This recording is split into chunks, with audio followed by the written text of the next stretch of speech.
we're going to be talking about what the last gun is that I would ever get rid of. In an emergency, if I could grab one and go, what is the one that I would keep? This right here is my trusty old 30-30.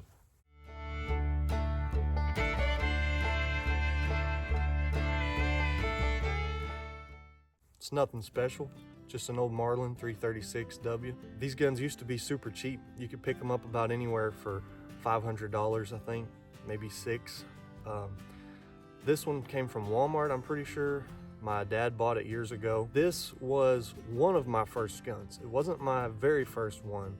The first gun that I ever got was a single shot bolt action 22, an old Winchester. And there's a couple of reasons that I chose this over that one. You can do a lot more with this than a single shot bolt action 22. So this gun has been in my family forever, and it's been on a ridiculous amount of hunting trips. As far back as I can remember, if we were going hunting, this is the gun that we took. I shot my first deer with this rifle. It was a pretty nice 10-pointer for the area that we live in, and it was a very special morning. Me and my dad, we went out on my uncle's property where he let us hunt. We sat in the stand. We wasn't sitting there very long till we heard footsteps. Something was coming through the woods. So we're sitting there looking around, and all of a sudden, you see antlers coming through the brush. It's a big old 10-pointer. You know, of course, as a kid, this 10-pointer looks like a record-breaking buck, you know. Dad's like, here, get the gun up. You know, I get the gun up, I'm aiming, and he just walked right through a little opening, maybe that wide, just through a couple tiny little trees. It was just perfect. It really was. Put the crosshairs right behind his shoulder. Boom! The deer jumped, he kicked his legs. Took about 10 steps and he stopped and looked at us. My dad, he grabs the gun from me, he works the lever and puts another round in, and the deer falls. And that was the end of that deer. And that was the start of something for me that would really genuinely shape who I am, because to this day, I still love deer hunting. I still take out the trusty old 30-30 every chance I get. This gun has a lot of sentimental value to me. After I killed that first buck with it, my dad, he gifted it to me, and I've used it ever since. Other people have used it, I've loaned it out. Some of my siblings, I think, have used it for hunting. You can do about anything with them. I'm not sure how many rounds it holds. I want to say maybe 6 or 7 in the tube. I've got this stock sleeve on it, holds some extra rounds. I got some Hornady Lever Revolution in there. It's got an old Swift scope on it. Hopefully you can see that.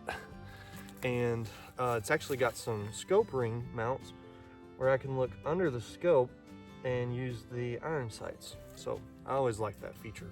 That way if the scope gets broken or if something's super close, and you can just look through the sights. And a lot of people sleep on 30-30 just because they're like, it's an old FUD caliber, you know. Something else that most people wouldn't really typically think about is using one of these guns in a defensive situation.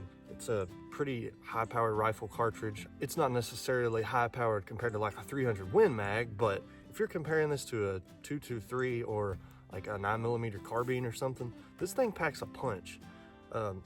You've obviously got a decent capacity in the mag tube, and as fast as you can do that is how fast you can shoot the gun.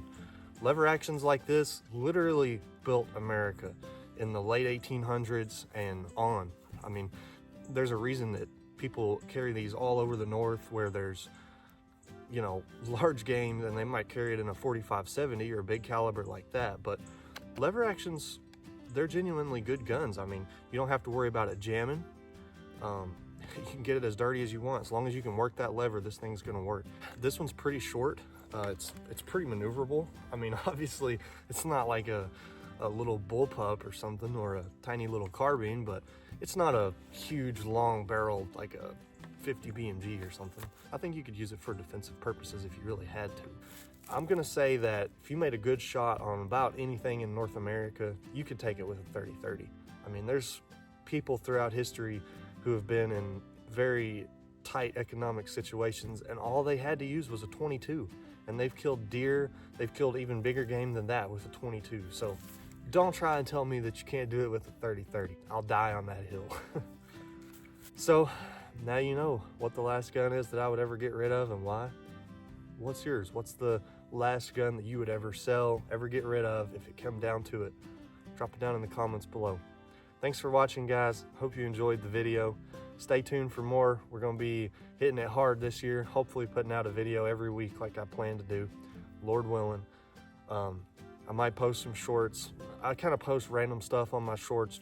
Thanks for watching. Don't forget to subscribe if you haven't already, and I'll see you next time on Sandstone Ridge.